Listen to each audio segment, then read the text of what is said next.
Hello friends, and welcome back to my channel. If you've never seen my face before, then hey, my name is Kailin and I post videos every single week, and I tend to post videos mainly about eating disorder recovery and intuitive eating. So if that's something that you're interested in, I would love for you to become part of our little family and click onto that subscribe button down below. This is a safe recovery place, okay? I don't use words like healthy, unhealthy. I'm not gonna moralize food. I don't ever focus on weights or weight loss or anything like that. So welcome, get cozy, grab a drink, grab a snack, and let's get started with this video. In today's video, we're going to be talking about something that is very near and dear to my heart, something that I hear a lot from my clients and also in my DMs over on Instagram. And this is the idea that those who suffer with an eating disorder sometimes feel like they are not sick enough. Whether that is not sick enough to go and get help, sick enough to recover or to begin recovery, or also this idea that we're not sick enough to even be suffering with an eating disorder and that we have to kind of wait for things to get worse until we're actually able to eat more or get treatment or open up to other people. And I think this is one of the biggest misconceptions out there when it comes to eating disorders, and it's not rare. I've been working as an eating disorder counselor since April of 2021, and I've worked with so many individuals, and this is a thought that I hear again and again and again, and it is also a thought that I had when I was personally struggling with my eating disorder as well, which makes this even heavier on my heart and more important because I know that there are so many people who have this thought. And so a question that some of us might have is like, why do so many people have this thought? Like, where does this thought come from? The idea that we have to be a certain level of sick before we are to even get help. And I think that the reason that people have doubts within their own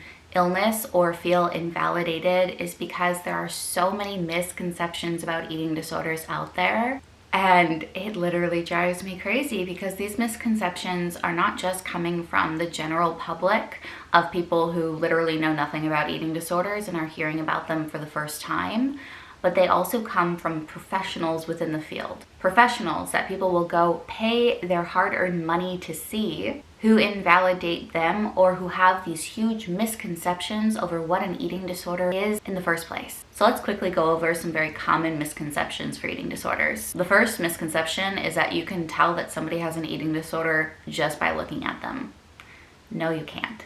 Okay, if I were to put a lineup of people in front of you and some of them suffered from depression, you also wouldn't be able to tell me who suffers from depression and who doesn't. Just like we can't look at a bunch of individuals and tell who suffers from disordered eating and who doesn't. And the reason for this is because eating disorders, just like depression, are mental illnesses. Mental illnesses. And we cannot look at somebody unless you have some telepathic power and know exactly what is going on in their mind. There's also this misconception that to be sick enough is to be in a very small body, a very thin body, a fragile body, that being sick enough means winding up in the hospital. The majority of people who suffer from eating disorders are not actually in thin bodies. And also to add to that, the majority of people do not find themselves in a hospital bed attached to feeding tubes and things like that.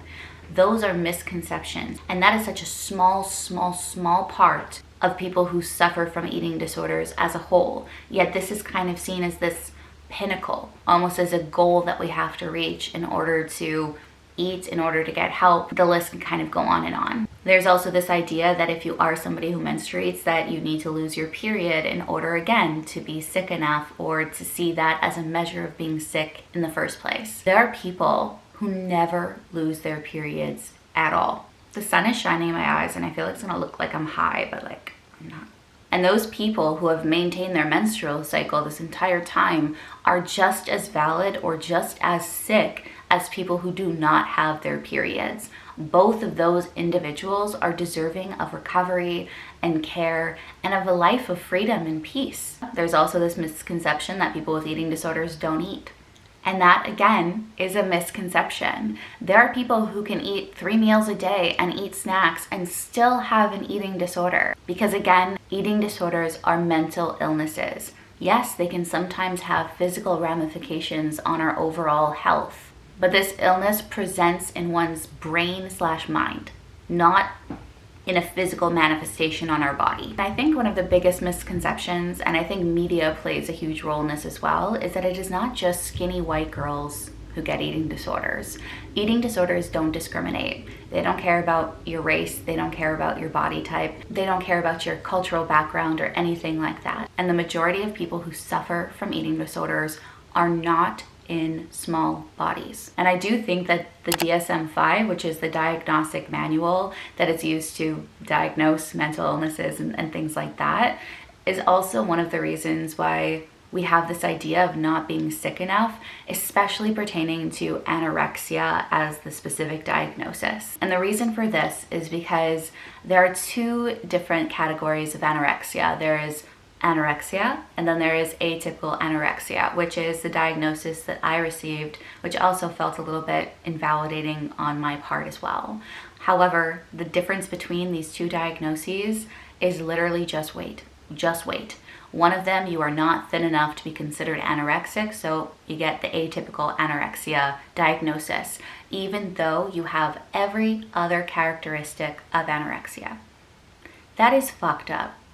It is fucked up, for lack of a better term, and the DSM-5 is not perfect. And so if you don't meet the weight criteria for this diagnosis as a whole, then a lot of people can also falsely believe that they're either not sick enough or don't have an eating disorder because, well, I'm not thin enough to have it. For example, another issue is that insurance that covers treatment and care for individuals often looks at BMI and physical factors as a way to either deny or approve somebody care. And again, we are talking about a mental illness over here. When it comes to depression, there's a questionnaire to fill out. Questions about hopelessness, feeling numb, fear, anxiety, functionality, executive functioning, etc. However, with eating disorders, you step on a scale and apparently we know everything. Sounds a little bit fucked up to me, if I do say so myself. We would not deny somebody help with their depression because, oh, well, you smiled yesterday and you smile all the time and you seem happy. You're definitely not depressed. Again, you cannot tell the state of somebody just by looking at them, especially the state of their mental health. And so we do have things that work against individuals that can create these ideas. And like I mentioned, where does this idea come from? I think that it comes from all of these misconceptions.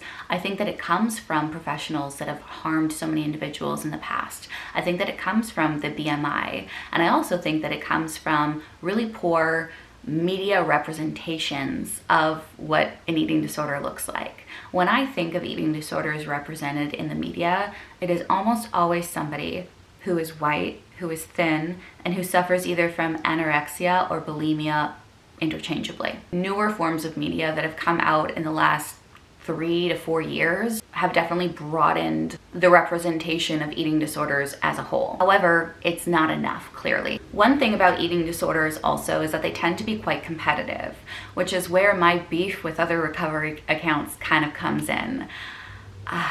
I don't know, guys. I don't know, y'all. I've got beef, okay, with a lot of accounts, but inner beef, okay? I don't outwardly, I don't comment. I'm not a hateful person like that, but inside, I'm questioning a lot of things.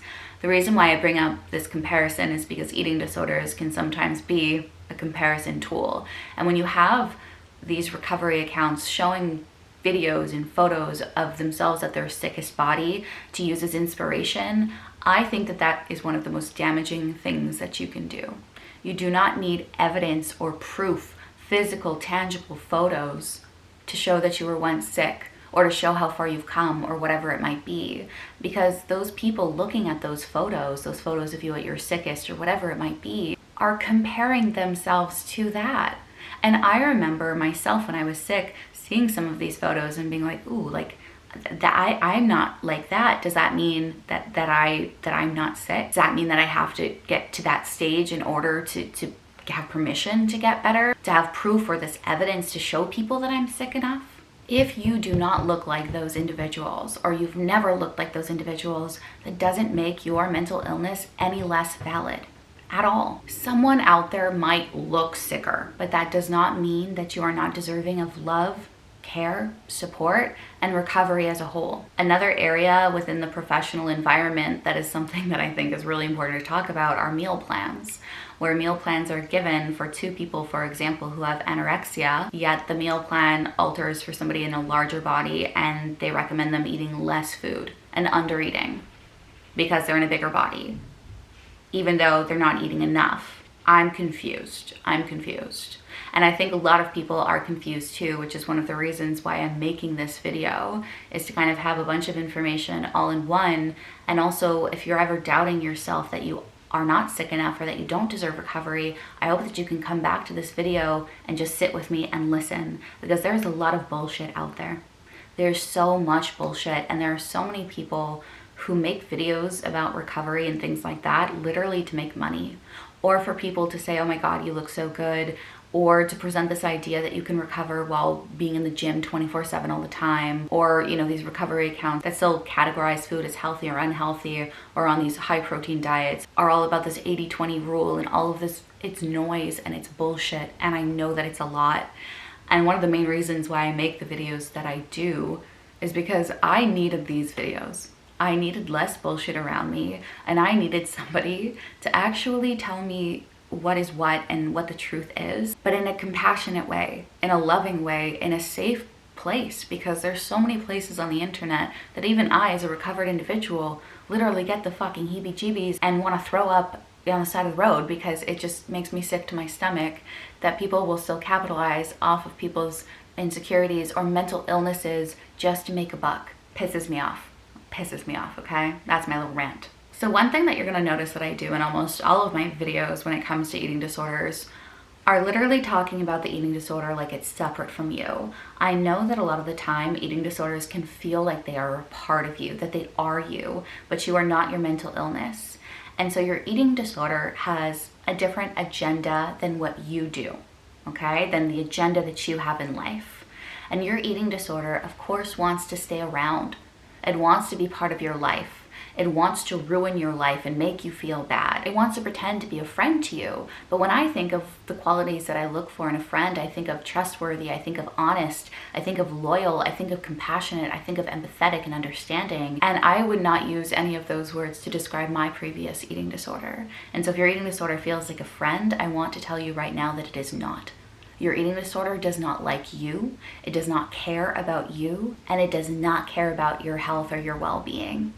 Your eating disorder will come up with any excuse under the sun in order to convince you to not pursue recovery, or to wait, or to not start. And the reason for this is because it doesn't even want you to. It knows that if you recover, that you're going to live a better, happier life, and the eating disorder is not going to be in it anymore. The eating disorder knows that, even if you don't. And so it's going to do everything in its power to scare you. Of course it's going to say you're not sick enough, because then you're going to get sicker. The eating disorder's voice is going to grow stronger, and yours is going to grow quieter. The longer we participate in behaviors, the harder they are to kick to the curb in the first place. And so the eating disorder has this ulterior motive that you might not even be aware of. It can also come up with reasons for you to stay sick or to continue down that path. Reasons that, again, are not true. It can say that, oh my God, you look so much better. People are going to love you more. You're going to fall in love more easily. You're healthier. Or it can use it in the opposite lens too. If nobody's going to love you if you don't listen to me, you're never going to be healthy. You're going to need a crane to lift you out of bed if you eat the food that you want, etc., etc. Your eating disorder does not give a shit about your health. It doesn't give a shit about your happiness. It doesn't give a shit about your romantic life. All that it cares about is control over you. And so all of these false sentences that it puts out, including the idea that you're not sick enough, that is an idea and a thought from your eating disorder. That is not a you thought. That is not a thought that we should listen to. Your eating disorder's ultimate goal is for there to be no more you. None of you left. And when I say no more you, that can mean many things. It can mean the loss of your personality, the loss of friendships, the loss of relationships, the loss of hobbies. Those are all less and less of you. And it can also, in many cases, be the loss of your life. People have died from their eating disorders and have not been underweight. People have died, even if by the definition of the DSM-5, they are not sick enough for a diagnosis in the first place. And so not only are all of these misconceptions really hard for us to navigate with these thoughts, but there's a lot of barriers in our way as well. And I think one of the biggest barriers is that there are so many disordered behaviors that are normalized in our society. And not only are they normalized, but they are also praised. Okay, anytime somebody loses weight, a lot of the time, what's the response?